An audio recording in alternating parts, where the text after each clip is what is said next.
Vamos agora para a questão número 9, tá? Essa questão foi mamão com açúcar, foi molezinha, era apenas uma verificação de leitura. Eu até perguntei para minha professora, Sônia Melchiori Galvão, doutora em crítica literária, um beijo para você, Sônia, e comentei com ela o meu desapontamento sobre essa questão, já que eu esperava um aprofundamento da obra, né? As questões estéticas, o fluxo de consciência, né? Essas questões aqui, os elementos e metáforas que estão contidos no livro, etc. E a FUVEST me surpreendeu apresentando apenas uma forma de verificação de leitura aqui, uma questão que servia mais como uma verificação de leitura. É claro, né? Tem um objetivo. Aí a Diva, minha professora, me explicou: Vinícius, o objetivo aqui por exemplo, mensurar no aluno a sua habilidade de construir narrativas a partir de elementos não verbais. Porque veja bem, a questão aqui te apresenta duas capas, né? Uma capa do ano de 1941 e outra de 1947, e a questão pede que você comente sobre o episódio figurado nessas capas, ou seja, solicita que você construa a narrativa, já que você leu o livro, construa a narrativa a partir de elementos não verbais, duas imagens, né? Construa a narrativa a partir da identificação desses elementos, olha lá. Então, é uma habilidade bastante pertinente, ainda mais nos dias de hoje, né? Em que nós vivemos em uma sociedade totalmente imagética, bastante pautada nas imagens. Então, é uma habilidade bastante pertinente. É claro, isso não diminui o meu desapontamento, já que é um livro sensacional. Então, olha aqui, a gente tem duas capas. A primeira é de 1941, apresentando aqui um homem e uma mulher em uma espécie de quintal, né? Ambos separados por uma cerca, conversando, tá? A outra capa de 1947 apresenta um braço dando um mata-leão numa personagem aqui. Então, o que ele está pedindo aqui no item A? Comente o episódio figurado na capa. Está apenas pedindo para você explicar qual é o momento da narrativa que ocorre essa cena. Moleza. Para quem leu o livro, óbvio. Para quem não leu, bote a corda no pescoço e pule da ponte. Porque errar uma dessa daqui pelo amor, né, Belo, meu amado? Errar uma questão dessa daqui é porque você não quer entrar mesmo na FUVEST, beleza? Não quer entrar numa universidade. Olha lá. Então comente esse primeiro episódio. Na primeira capa nós temos aqui então a imagem de duas personagens, um homem e uma mulher, separados por uma cerca numa espécie de quintal. Este momento, galera, se deu quando Luiz da Silva, que é o nosso protagonista do romance, conhece Marina, né? E a partir dali eles estabelecem uma relação mais íntima. É claro, né? Vale a pena dizer que ele, nesse primeiro momento, ele nem acha a Marina tão gata, tão gostosa. Ele apenas olha e fala, olha com desdém, né? Mas quem desdenha quer comprar, e a partir deste momento ele começa a se interessar mais por ela, até chegar ao noivado aí, né? E, de certa forma, se apaixonar por ela, e essa mulher virar em sua vida uma obsessão. Então, esta imagem retrata o momento em que eles se conhecem, né? Logo no começo da narrativa, tudo bem? Era só isso. A segunda imagem, por sua vez, traz um homem sendo enforcado por um braço, numa espécie de mata-leão, assim, ó, jiu-jiteiro, né? O fato é que esta imagem nos remete ao enforcamento de Julião Tavares, que é o antagonista, porque vale lembrar, né? Um resumo rapidão aqui. Luiz da Silva é um homem, uma espécie de editor que escreve artigos para um jornal do governo, conhece Marina, se apaixona, fica noivo, gasta todo o seu dinheiro comprando enxoval. Aí aparece Julião Tavares, um homem rico, dono de empresa, e rouba o grande amor da sua vida. Ela engravida de Julião Tavares, e de certa forma depois vai abortar esse bebê.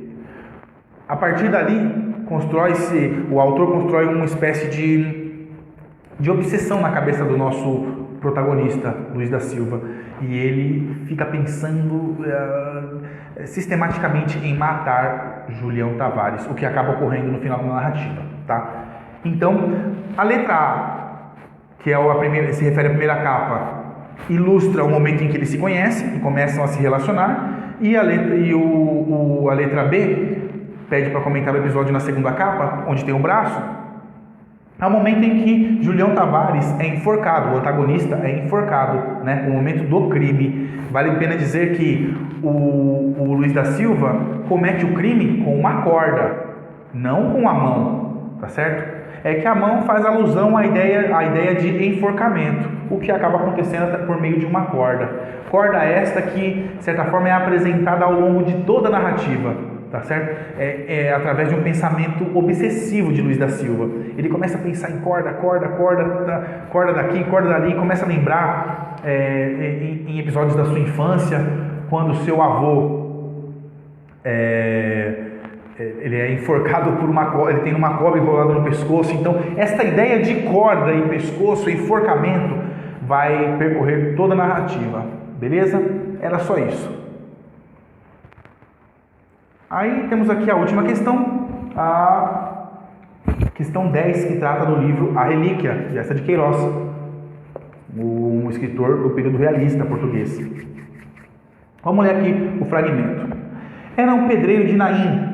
O açoite dos intendentes rasgara-lhe a carne, depois a doença levara-lhe a força.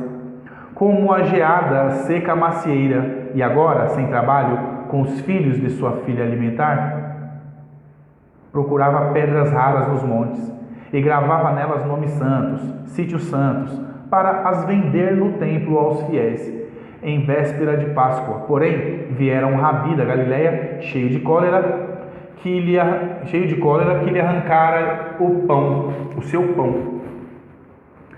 Segundo fragmento.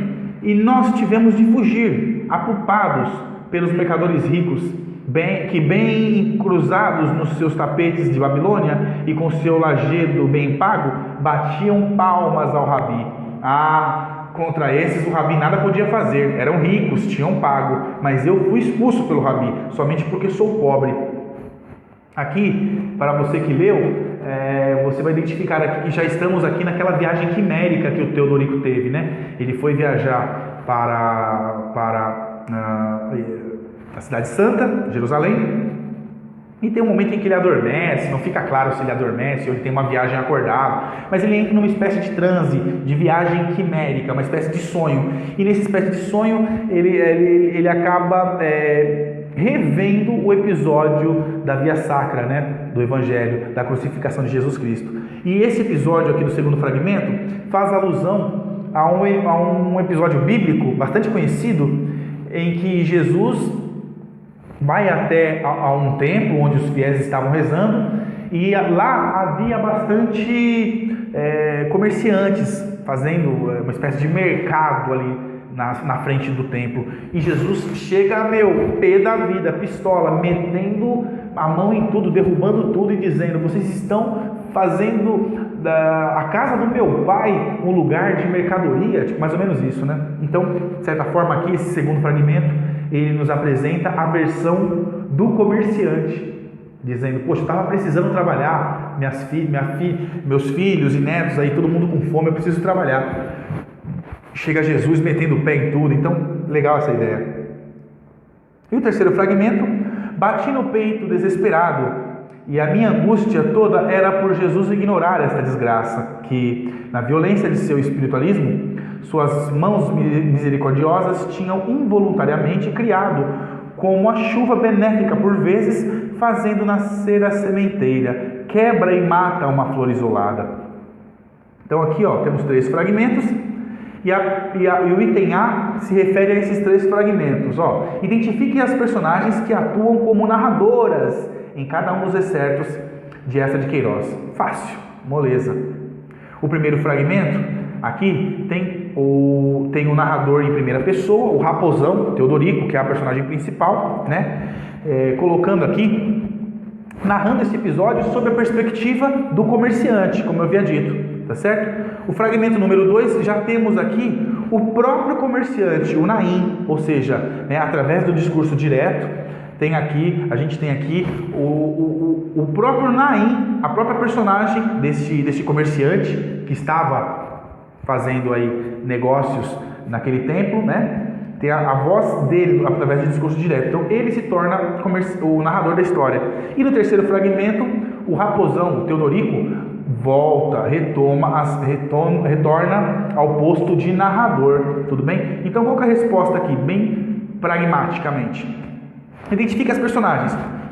No fragmento 1, tem-se como narrador em primeira pessoa a personagem do Teodorico, o raposão, o protagonista da história.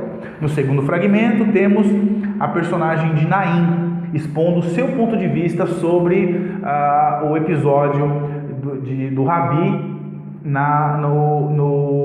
no templo dos fiéis. E no terceiro fragmento, temos novamente a personagem do Teodorico, raposão, sendo o narrador em primeira pessoa. Simples também, bastante objetiva essa pergunta aqui. E por fim, aqui a letra B, nós temos mais 2 fragmentos. Olha lá.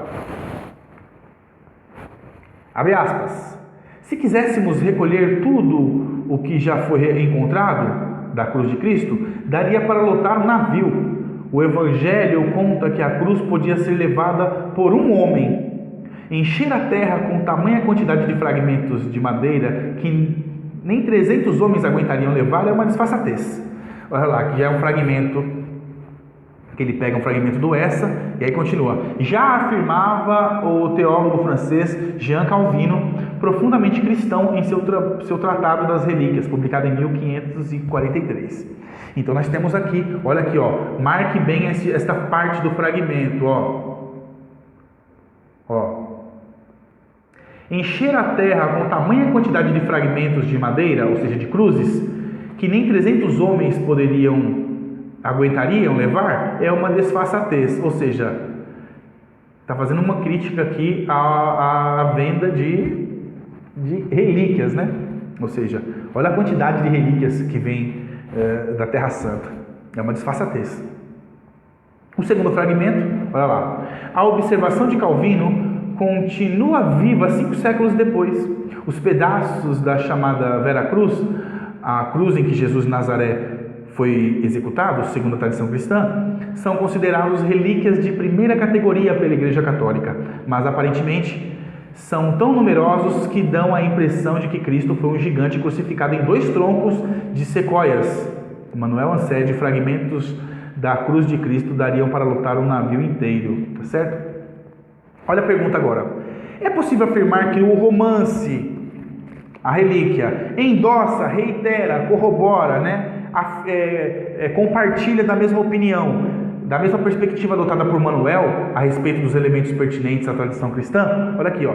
Já o Manuel nesse fragmento aqui está dizendo que a quantidade de quinquilharias e relíquias, né, de certa forma é uma disfarçatez, já que, olha lá, tem até um episódio aqui do livro em que o João Romão, João Romão na cabeça, gente, em que o Teodorico, o raposão, acho que é um aumentativo, está batendo na minha cabeça.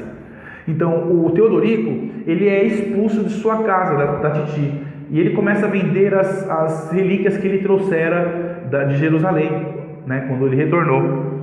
E aí, só que ele vende, por exemplo, esse aqui é o crucifixo, esse aqui é a coroa de flores que Jesus usou, ele vendeu para fulano de tal. Depois ele, esse aqui é a coroa de flores que Jesus usou e vendeu para outro fulano. Esse daqui é a coroa de flores que Jesus usou. Então assim, quantas cabeças tinha Jesus, bichão? Ele vendia, ele superfaturava, né, os itens a serem vendidos e de certa forma acabava gerando uma depreciação aí dos seus itens, né? Até um camarada depois chega para ele e fala: tem que parar de meter o louco, você está vendendo aí quantos pedacinhos do ramo da coroa de espinhos você está vendendo aí? Daria para fazer uma, né? Então o livro A pergunta é possível afirmar que o livro, que a relíquia do Eça de Queiroz faz a mesma crítica que Manuel, aqui nesse fragmento? Sim, tá certo? O romance endossa, ele corrobora com a ideia de Manuel, já que Eça de Queiroz, através do Raposão, do Teodorico, faz uma crítica à venda de itens religiosos, faz essa crítica a esta pseudo-espiritualidade, né? Baseada na comercialização de itens que, na verdade, não são relíquias, tá certo? Então, de certa forma, o Teodorico aqui é objeto, né? Ele é um objeto o qual o Eça de Queiroz se utiliza para fazer uma crítica a esse pensamento charlatão aí de comercializar relíquias falsas, né? O que, de certa forma, corrobora, dialoga, né? E concorda com a fala do nosso camarada, o Manuel Ansed. Olha o que ele vai falar aqui, ó. São considerados relíquias de primeira categoria pela Igreja Católica, mas aparentemente são tão numerosos que dão a impressão de que Cristo foi um gigante crucificado em 2 troncos de Xeróquias. Então assim, onde é que vocês arrumam tanta relíquia assim?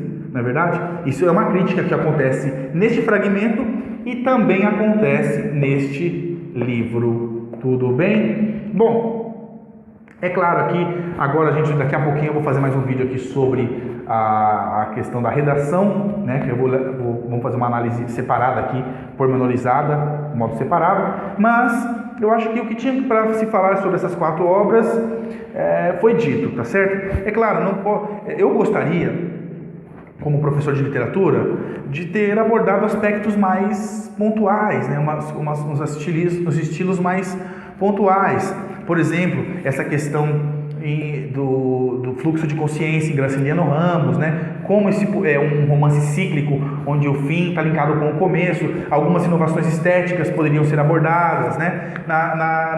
No livro Mayombe, de Pepetela, poderia a polifonia, as diferentes vozes que de certa forma vão ocupar espaço na narrativa, né? Como narradores, poderia ser abordado também essa questão.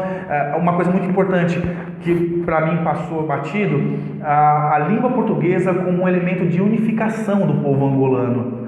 Então, a língua do colonizador servindo como instrumento de libertação do povo colonizado. Também seria um aspecto interessante a ser abordado nesta obra. Quincas Borba, foi elaborada uma questão comparativa com o Cortiço, mas depois desse livro aqui, como eu disse em vídeo anterior, depois desse livro, nada mais há de ser dito sobre a miséria humana. Esse é um livro que te faz chorar e te faz rir, e é escrito com uma maestria peculiar aí e característica de Machado de Assis. Então, muitas coisas poderiam ser, de certa forma, descritas ou abordadas nesta prova da FUVEST, tá certo? É claro, se você teve êxito, né, a partir dessa correção você acha que teve até certo êxito na sua prova, parabéns, continue estudando, tá certo? E boa sorte aí no seu ingresso aí nessa vida acadêmica. Se você acha que não foi tão bem, não desanime, continue estudando, dedique-se com amor e afinco, tá certo? Você é o protagonista da sua vida, você é o captador dos seus sonhos, você é o transformador da sua realidade. Então, continue estudando, que o ano que vem tem mais. E, se precisar, conte comigo, professor Vini Reis, tá certo? Se você gostou, se não gostou, também eu aceito o dislike. Se curtiu, deixa um like, deixa um comentário, isso me ajuda, isso faz com que eu possa continuar a fazer esse trabalho aqui, que não é, cá entre nós, um trabalho fácil, tá certo? É claro, me ajudando aí, vocês também serão ajudados, porque eu trago conteúdo que vai servir para vocês aí em testes e vestibulares posteriores, beleza? Eu deixo meu axé. Muito obrigado pela companhia até agora, espero que você tenha ido bem na sua prova. Como eu disse, caso não foi, conte conosco, vamos continuar estudando e bora lá, se inscreva no canal, deixe um comentário, compartilhe com os amigos aí na rede social, tá certo? Eu deixo um axé, muito obrigado, eu sou o professor Vinícius, Vini Reis para os amigos, rumo aos 50 mil inscritos. Tamo junto. Os.